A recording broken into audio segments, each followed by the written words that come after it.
Evan, when you went to Europe to play, were you thinking to yourself, this is an adventure, or were you thinking, you know what, I could work out all summer, but this is still not going to be the same as playing hockey? Kind of a little bit of both. When the opportunity presented itself, I wasn't too sure about it, and I got some feedback from a lot of people, and realized that there's no real, you can't really replicate game shape. So getting over there to play some games after it's been a while, I thought it was a no-brainer and a great opportunity for me. You talk about paddle tennis. Yeah, it's definitely something that I had no idea about, but it's something that I definitely want to stay involved in. It's a great way to stay in shape off the ice, and it's something that's really fun to do. Next question, Mark Spector, Sportsnet. Hey, Evan, I don't know, this might be a bad question, but you look leaner and your body composition looks a little different. Is your weight different? Did you train different? Am I barking up the right tree here? A little bit, yeah. I think, it was tough getting into gyms at that time of the year. It was a lot of track work and stuff for me. But then I think getting into play games over in Sweden, I think really leaned me out and got me more ready for the season than just lifting weights. Do you have to just continue to grow as a player to make the NHL full time, or did you go away and think, I got to change some stuff and do some things differently? I wouldn't say too much change stuff. There was definitely things that I was wanting to work on. I got some feedback last year, and I just wanted to bring that feedback with me over to Sweden and get work on it over there, and then bring it back here and just play the way I want to play over here and take what I learned from Sweden. Next question, Gene Principe, Sportsnet.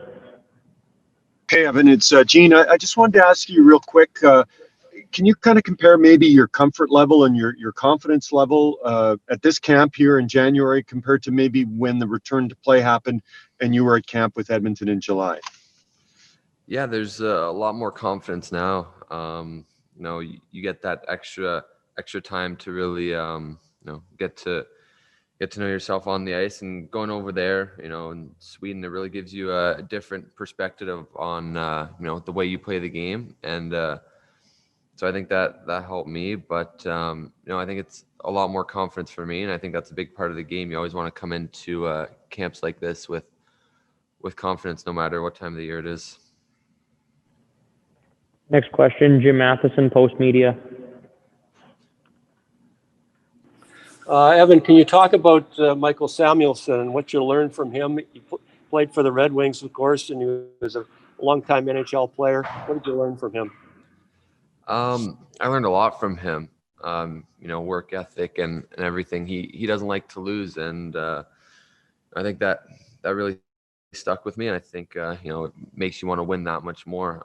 Playing for someone like that, I think it really helped me individually, and I think it helped the team get to have that mindset and just believing in each other. I think that was big for me.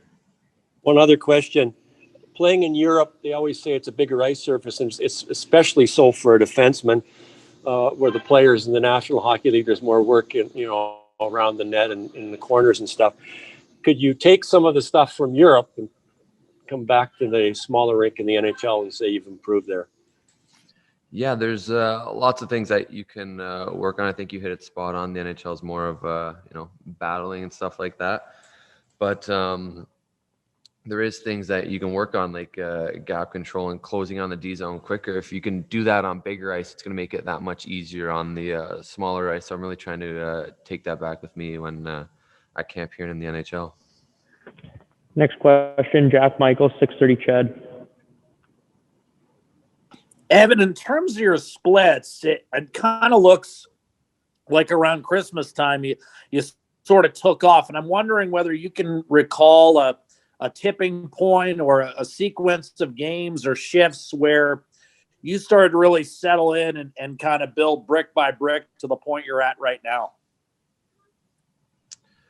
I think it was just embracing my time and, continue to learn every day, no matter where you are. And I think, I don't think there was a real tipping point. I think it was just sticking with it when things aren't going your way, sticking to little things, doing the stuff you do well, do it right.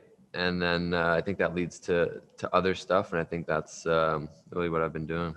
Going over to Sweden, forget the hockey for just a second, but just the life experience. Is it another step forward just in terms of, I guess, growing up, not just as a player, but as a person and being exposed to a different kind of culture and landscape?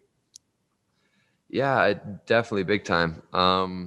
Moving overseas, it's something I never really thought of, but I think it has helped me grow and mature as a person. And I think it's an experience I'm never going to forget. And I'm grateful that I had the opportunity to do so.